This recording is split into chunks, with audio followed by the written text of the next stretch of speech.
I want to remind you who Pfizer is. So this is from, you see this? It says this is from the United States Department of Justice.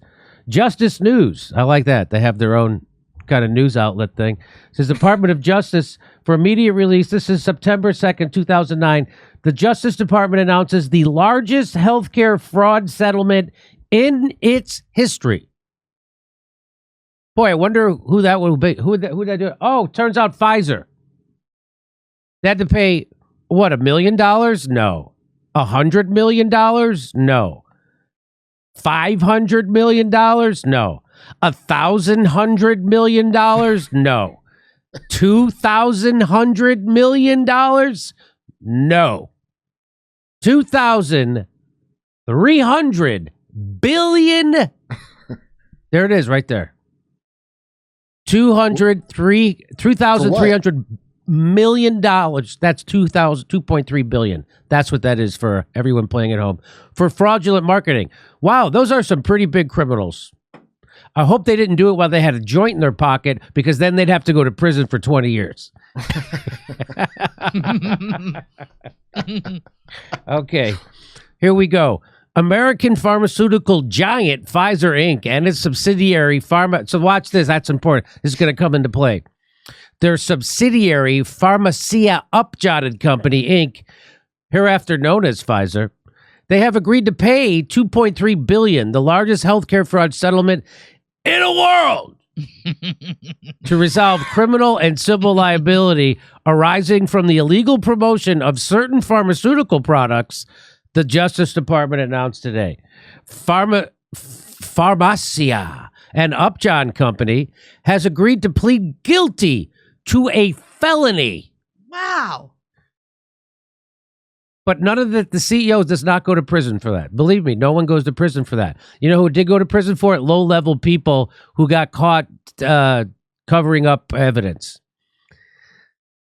They pled guilty to a felony violation of the Food, Drug, and Cosmetic Act for misbranding Bextra with the intent to defraud or mislead. So these are the people right now. The guy who's the CEO of this company currently was CNN's business CEO of the year. I just want you to know that's who these people are. That's this. And by this isn't a one-off that this happened. This isn't a one-off. Like, oh, remember that one time? This is how the standard practice. It's better to pay a fine than not make billions of dollars trying to break the law. Oh, wait, I'm sorry. So should I not ask my doctor about Bextra? Is that what you're saying? Remember, don't ask your doctor about Bextra. So they with the intent to defraud and mislead. Intenting. That's not a word, intenting. Intending. They intended. Look at that. And this is from, it was so bad, even CBS News was allowed to write an article about it.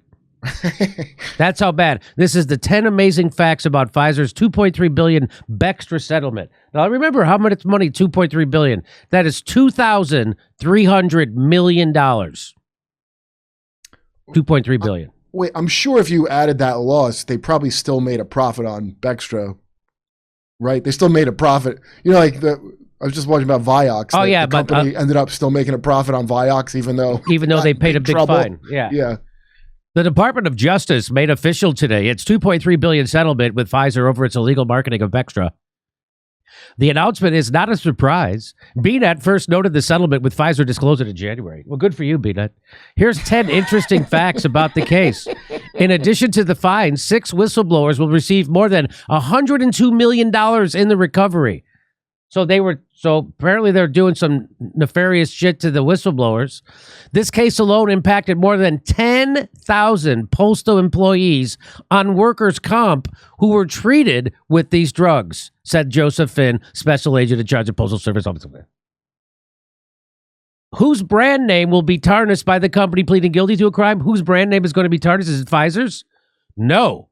Not Pfizer's. It is Pharmacia, an Upjohn company, which will cop to the felony violation of the Food and Drug. So, of course, they are owned by Pfizer. There it is right there. P&U, which is Pharmacia and the Upjohn Company, is, of course, a Pfizer acquisition. Okay. Wait, so they acquire them so they can be scapegoats for their other... So no, they had already that they're going to make it look like it's not us, it's them. It's the company that's our subsidiary. Well, he does sound like a good businessman. Yes. In what must be the dumbest act of off-label drug promotion ever, Pfizer once put out a press release touting Bextra as an effective morphine-sparing analgesic after knee surgery. Problem there was Bextra was not approved for post-surgery pain. That's the problem. A former sales manager, Thomas Farina, no relationship to Dennis Farina, who led a team of sales reps in Brooklyn who promoted Bextra off-label, is about 1.5 months into a 6-month sentence. So that guy, this sales manager guy, he got a sentence because I think he destroyed evidence. He had to stay at home for a while. That's not really going to prison if you get to stay at home. Sorry. Farina's team was called the Highlanders, a reference to a movie and a TV show about a cult of immortals living secretly among us who must kill or be killed. Farina signed his emails, "There can be only one." That's a reference to the motto of that show. So that's how these guys think. Just so you know, that's how you go work for Big Pharma. That's how they think. You can kill or be killed. Now let's get out there and save some lives. Farina became tangled in the probe when he was caught changing the time clock on a computer in order to backdate certain documents. Farina did this after showing his team a compliance training video informing employees that they were under investigation on Pfizer. So he got caught fudging some stuff. At one point, about 100 reps were focused on selling Bextra off-label.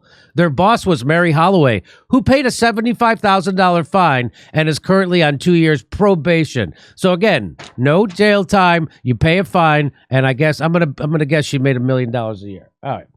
At the time, Pfizer's medical directors thought Holloway's handling of the Bextra business was awesome. Yeah, Pfizer first disclosed the $2.3 billion fine on the same day it announced its merger with Wyeth and released its fourth quarter earnings. Most media missed the settlement because they were focused on the merger.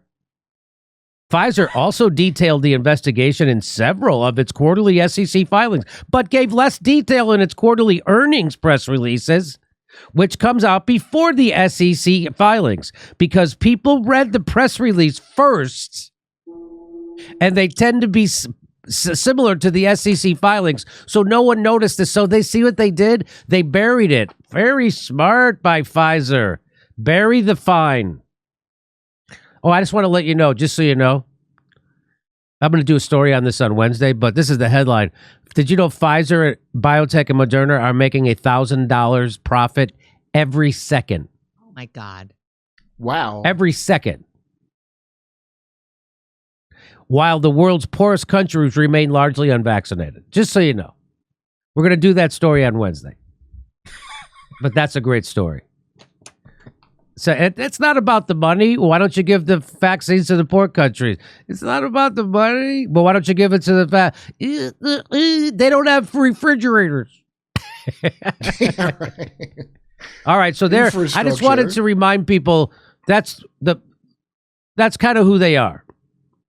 Not kind of. That's who Big Pharma is. And I wanted to tell you that story intentionally and intentedly misled and defrauded. Hey, come see a live Jimmy Dore show. We're in Los Angeles, January 7th and 14th. Then we're in Raleigh, North Carolina, and Philadelphia. Go to jimmydorecomedy.com for a link for all tickets and become a premium member to get access to all our premium videos.